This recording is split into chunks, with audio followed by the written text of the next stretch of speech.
আমার যখন বিয়ে হয় তখন আমার বেকিং লাইফ একদম শুরুর দিকে। তো হুট করে আমার তখন মাথায় আসলো যে আমি হলুদের কেক আমার বাসার জন্য এবং আমার হাজব্যান্ডের বাসার জন্য দুইটাই নিজের হাতে করব।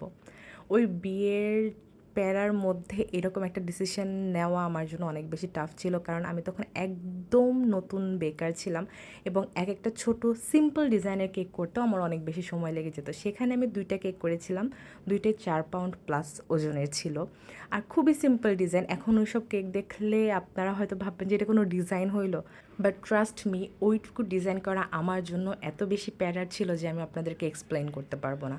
আর আমার মেহেদির প্রোগ্রামের পরের দিন ছিল গায়ে হলুদের প্রোগ্রাম। তো মেহেদির প্রোগ্রামের দিন রাতে যে আমরা মেহেদি পরি, এরপর মেহেদি শুকানোর পরে আমি অলমোস্ট রাত 2টার পরে আমার কেক দুইটার কাজ শুরু করেছিলাম।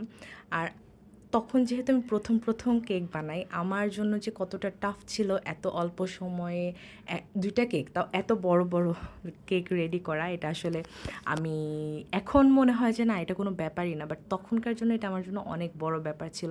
তারপরেও আমি দুইটা কেক সুন্দর করে রেডি করেছিলাম। একটা আমার বিয়ের স্টেজে ছিল আর একটা আমার হাজব্যান্ডের বিয়ের স্টেজের জন্য আমাদের বাসা থেকে তত্ত্ব হিসেবে গিয়েছিল।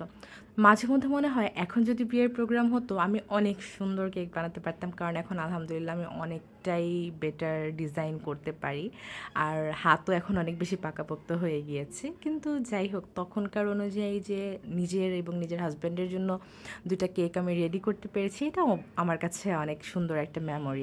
এই কেকটা আমার একজন পরিচিত আপুর মেহেদি প্রোগ্রামের জন্য ছিল, ডিজাইনটা অবশ্য আপুই দিয়েছিলেন এবং তার যে গায়ে হলুদের কেক সেটাও আমি করেছিলাম। ওইটার একটা ইনসিডেন্ট আপনাদের সাথে শেয়ার করেছিলাম, বাট ওইটার কোনো ভিডিও আসলে আমার করা হয়েছিল না। আর এই হচ্ছে কেকটার final look. Thank you for watching.